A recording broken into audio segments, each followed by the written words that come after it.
प्यारे बच्चों, यह वीडियो जो है यूनिट 9 टॉपिक है some application of the trigonometry अर्थात त्रिकोणमिति के कुछ अनुप्रयोग। पहले हम जो है एग्जाम्पल्स को करा रहे हैं। इससे पहले वाली वीडियो में हमने ट्रिक्स और एग्जाम्पल 1, 2, 3 किया हुआ। अब आ गया एग्जाम्पल नंबर 4। एग्जाम्पल नंबर 4 में क्या दिया है, from a point P on the ground. एक पॉइंट P है जो ग्राउंड पर लिया, the angle of the elevation of a top of the 10 metre building. और एक बिल्डिंग AB जो हमारा बिल्डिंग है जिसकी हाइट क्या है 10 मीटर है, वहाँ पर जो है टॉप से इस पॉइंट P पर एंगल ऑफ द एलिवेशन कितना है 30 डिग्री है। बिल्डिंग के शिखर से एक फ्लैग स्टाफ जो है झंडा का जो है आपको लहराया गया है, तो उसका टॉप जो है फ्लैग स्टाफ का पॉइंट D से इस जो आपका पॉइंट P पर इसका एंगल ऑफ द एलिवेशन 45 है। तो हमें क्या बताना है, बताना के बोल रहा है कि डिस्टेंस ऑफ द ये आपका बिल्डिंग से और इस पॉइंट के बीच का डिस्टेंस पता करना है, और length of the flag staff का जो है कितना लंबाई है, क्योंकि ऊपर ही है तो उसको लंबाई है वो बोल दो, लेंथ करो, या तो वो हाइट के रूप में ही आ जाएगा। अब आप देखेंगे हाइट ऑफ द बिल्डिंग क्या है AB is equal to 10 metre दिया है, and BD is the flag staff and P is the given point. तो P आपका गिवन पॉइंट हो गया। अब आप क्या करेंगे, इन राइट एंगल ट्रायंगल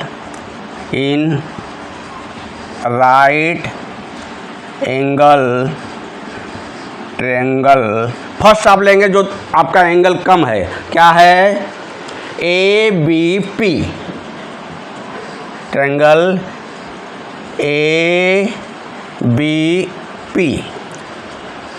तो tan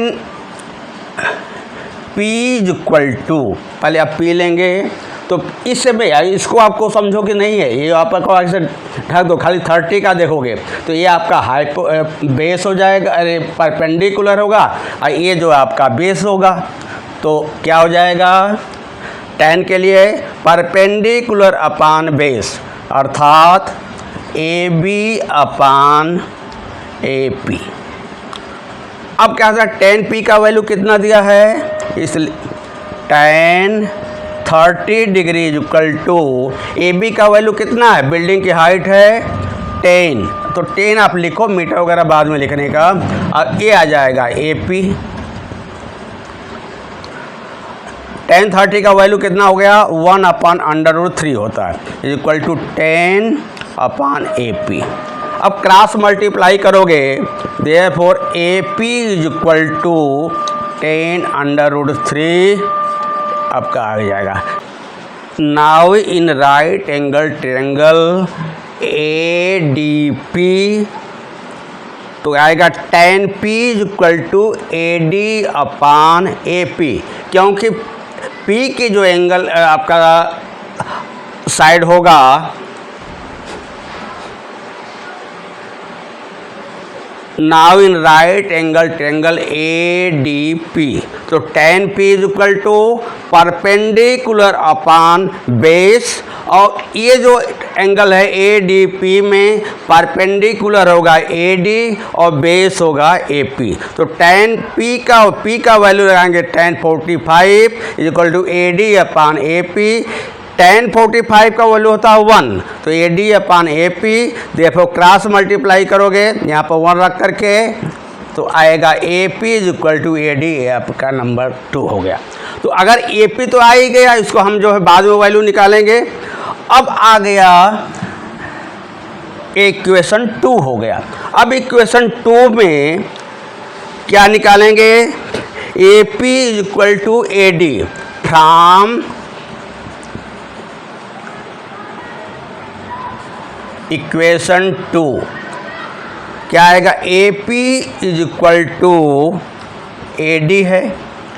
AP तो अपने जगह पर है, उसमें कुछ टूटना नहीं है, लेकिन AD जो है आपका, इसको 2 पार्ट में तोड़ सकते हो। तो AP is equal to AB plus BD। Actually हमें BD का वैल्यू निकालने का है, तो AP इज इक्वल टू, आपने निकाल दिया, AB का वैल्यू कितना है 10 प्लस BD, इसका आ गया। और AP का वैल्यू जो दिया हुआ कितना 10 अंडर रूट 3, 10 अंडर रूट 3 कहाँ से आया, फ्रॉम 1 से। एंड गिवन, क्या गिवन दिया है, हाइट ऑफ द बिल्डिंग। अब क्या करोगे, therefore 10 plus BD is equal to 10 under root 3, तो BD is equal to 10 under root 3, आइए 10 जाएगा इस साइड में तो -10, तो BD इज इक्वल टू आएगा 10 कॉमन ले लिया, अंडर रूट 3 -1। और आपको गिवन दिया हुआ है, क्या गिवन दिया हुआ है कि अंडर रूट 3 का वैल्यू है 1.73, तो BD इज इक्वल टू आएगा 10, 1.73 -1 इज इक्वल टू 10। अब जब 1.73 में से 1 को सब्ट्रैक्ट करोगे आएगा 0.73, मल्टीप्लाई करोगे तो कितना आ जाएगा 7.3, क्या आएगा BD आ जाएगा। अब आप क्या करोगे, therefore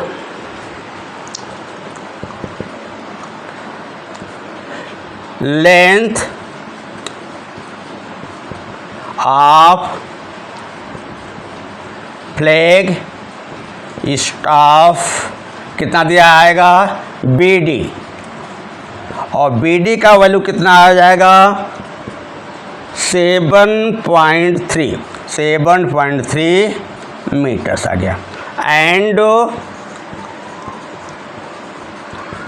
distance between point P and the building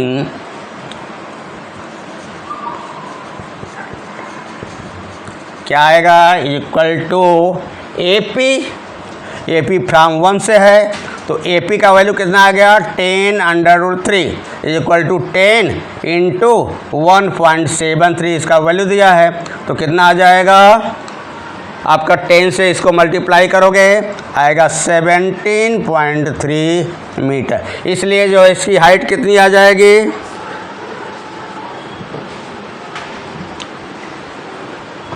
distance कितना हो जाएगा 7.3 मीटर्स, ये आंसर हो गया। Length of the flag staff का क्या होगा 7.3, और दोनों का डिस्टेंस कितना कितना आ जाएगा, ये आएगा 17.3 मीटर्स आएगा, और इसका फ्लैग का कितना आ जाएगा 7.3 मीटर। इस तरह से आपका आंसर आ गया। प्यारे बच्चों, फिर से इसको अब मैं समझा रहा हूँ। देखो क्या दिया है, एक बिल्डिंग है जिसकी हाइट 10 मीटर है, ऊपर जो है एक ध्वज दंड, मतलब ध्वज जो है एक झंडा फहराया गया है, तो उसको तो डंडे में लगा के ही करोगे, तो उसको अगर फ्लैग स्टाफ करोगे तो वह आपका इसके बिल्डिंग के ऊपर जिसका फ्लैग स्टाफ की लंबाई जो है लेंथ है BD है, वो फहराया गया है।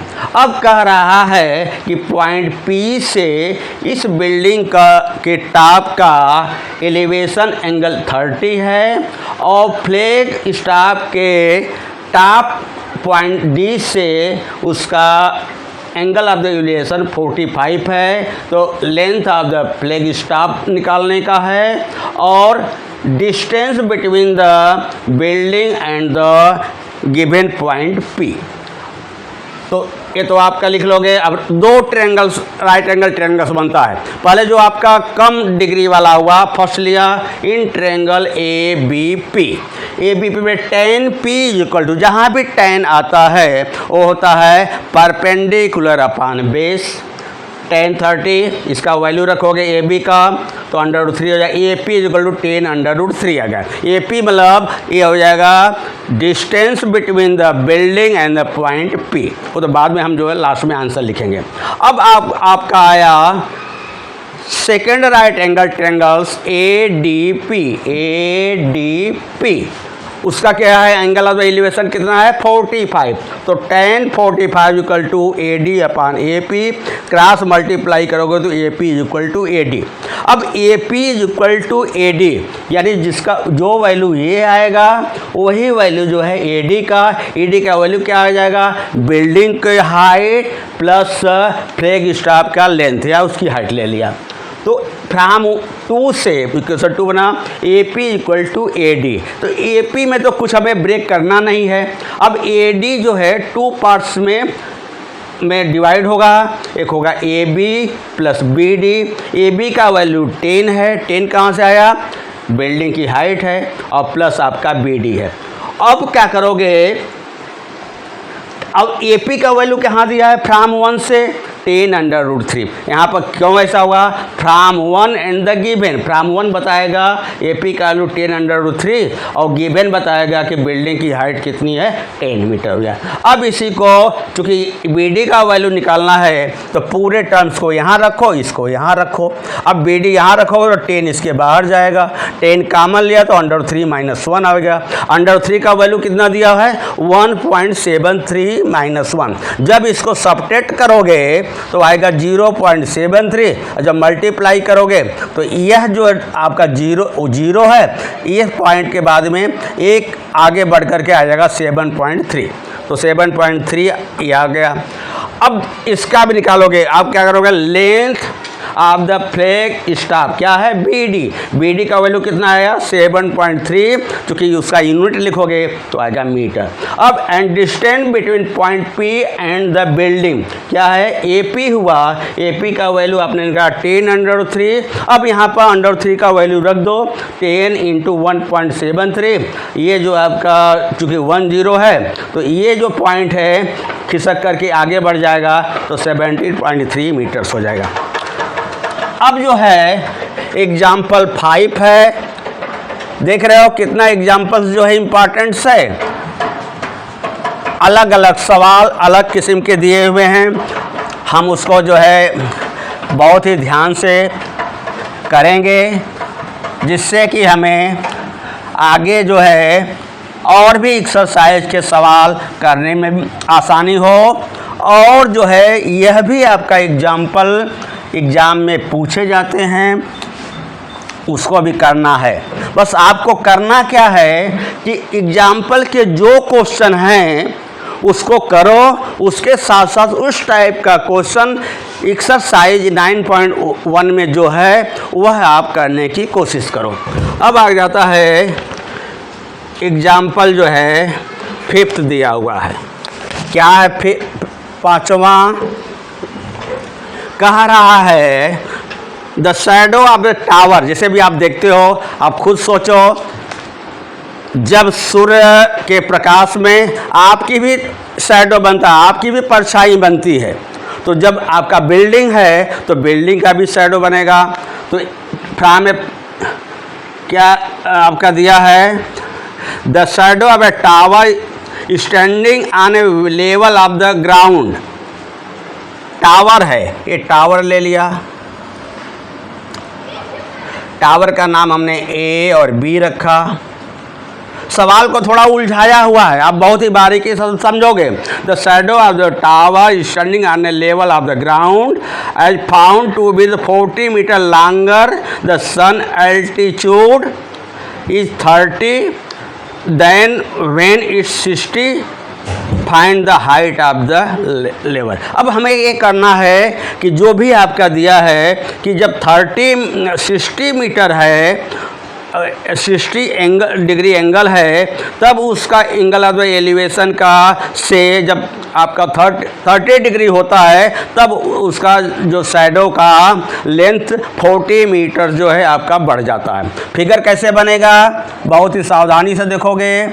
इस फिगर को देखने के लिए अभी आपका दिया पहले तो ये 90 बना जी अब 30 और 60 कहाँ बनेगा? तो जैसे जैसे 90 से इधर आओगे वैसे वैसे एंगल का वैल्यू कम होता है। अब आ गया 30 आएगा और आपका 60 आएगा। तो 90 से ठीक कम जो है 30 आएगा कि 60 आएगा? 60 आएगा। तो 60 पर आपने बना दिया, यहाँ आएगा 60 डिग्री। अब जब आपका जाएगा, जब इससे 60 डिग्री से और जब आप आ जाओगे, जब 30 डिग्री बनता है तो इस जो आपका दिया हुआ है टावर का शैडो 40 मीटर और ज़्यादा हो जाता है। तो ये पॉइंट जो आपका यह 40 मीटर इधर से ज़्यादा हुआ इस पॉइंट पर, और वहाँ से एंगल ऑफ द एलिवेशन बनता है 30 डिग्री। ये 30 डिग्री हो गया।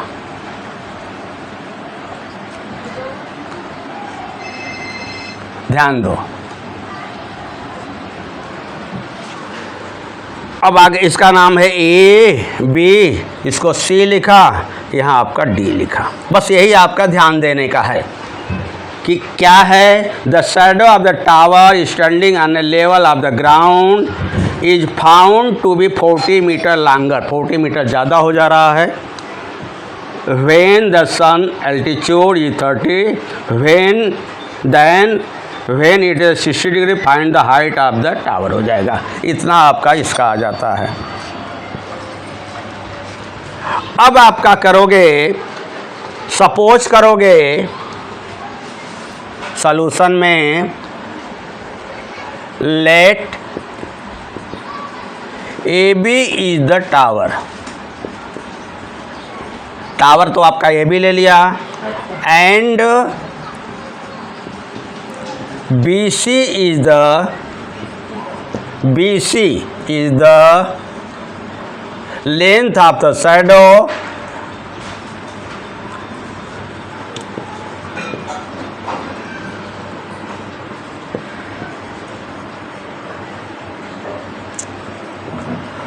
when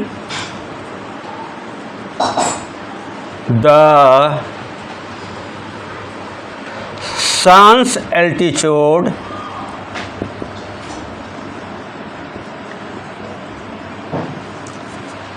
is 60 degree and BD is the length of the shadow when the angle of elevation is 30 degree. ये आपका आ गया। अब आपका क्या लोगे, पहले जो आपका एंगल पड़ता है, तो क्या लिया एंगल में, angle A B C in right angle triangle A B C. तो क्या आएगा, tan 60 degree is equal to A B upon B C. और tan 60 का वैल्यू क्या होता है, √3 is equal to A B upon B C. Therefore A B is equal to √3 आपका B C आ गया। ये नंबर आपका 1 कर लो। Also in right angle triangle, कौन सा राइट एंगल ट्रायंगल बनेगा अब, ए बी डी। क्या आएगा, tan 30 degree equal to A B upon B D. और tan 30 का वैल्यू कितना था 1/√3 इक्वल टू AB/BD आ गया। यहाँ भी क्रॉस मल्टीप्लाई करोगे, therefore BD equal to √3 AB आ जाएगा। ये नंबर आ गया आपका 2 आ गया। अब जो टूटता है पहले उसको अब तोड़ोगे। फ्रॉम 2 क्या फ्रॉम है, क्योंकि ए बी तो आपका टूटेगा नहीं। From 2 BD is equal to BC plus CD। BD का वैल्यू कितना आ गया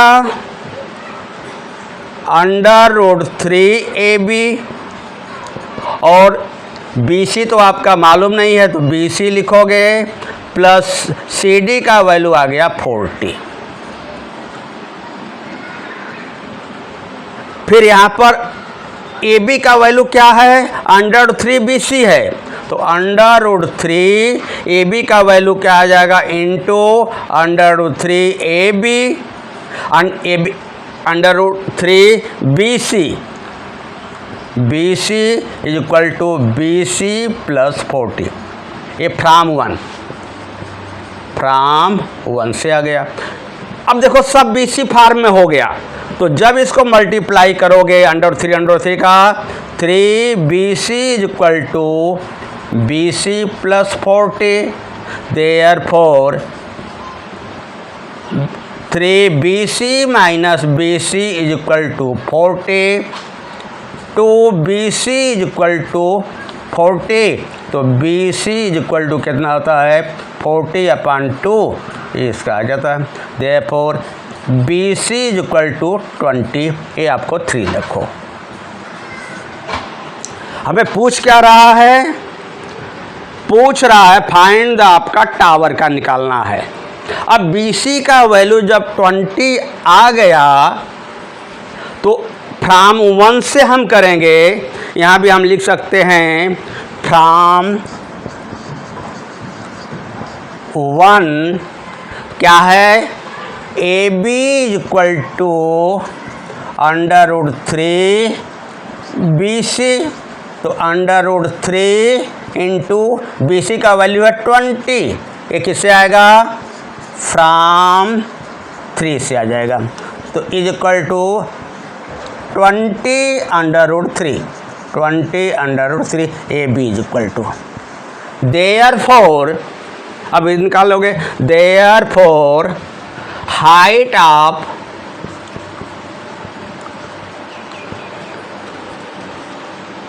क्या दिया, height of tower AB is equal to 20√3 metre. फिर से देखो प्यारे बच्चों, क्वेश्चन दिया है कि एक टावर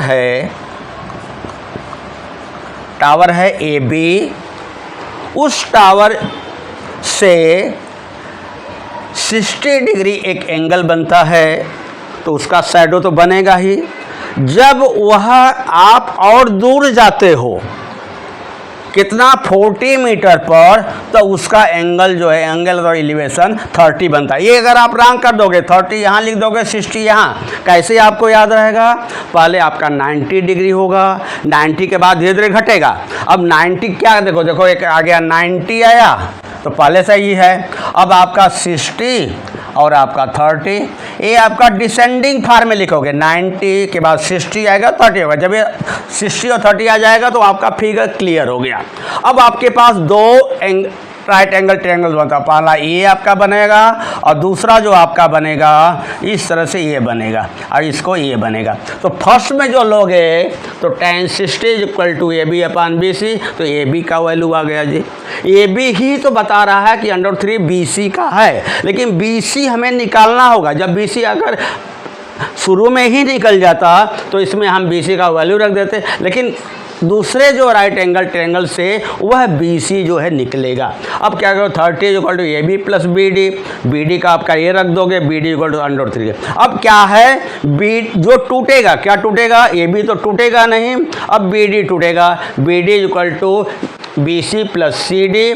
तो CD का वैल्यू सीधा 40 लिखा, इसको BC हो गया। और ये भी देखोगे कि AB का वैल्यू क्या दिया फ्रॉम से √3 BC दे दिया, तो BC फार्म में आप ले लिया हम, क्योंकि देखो यहाँ पर है अगर दिया हुआ है तो BC का मेश हमारे पास दिमाग में आना चाहिए कि BC का वैल्यू हमें फाइंड करना होगा। वैसे करना है टावर का हाइट, लेकिन हमें BC जब तक हम नहीं निकाल पाएंगे तब तक हम टावर का जो है हाइट नहीं निकाले पाएंगे। तो BD इक्वल टू जो आपका टूट रहा तोड़ते तोड़ते जाओगे तो पहले BC का वैल्यू निकालोगे। BC पूछ नहीं रहा है, लेकिन वह आपकी हाइट आप टावर में उसका यूज होगा। तो फ्रॉम 1 से AB इक्वल टू √3 BC का वैल्यू इतना आपका आ जाएगा। तो अब देखो height of the tower is equal AB 20 √3। यहाँ पर √3 का वैल्यू दिया नहीं है आपको, क्यों उतना मल्टीप्लाई करोगे 1.73 से, समय आपका बेकार जाएगा। इतना लिख करके और यूनिट होगा मीटर्स।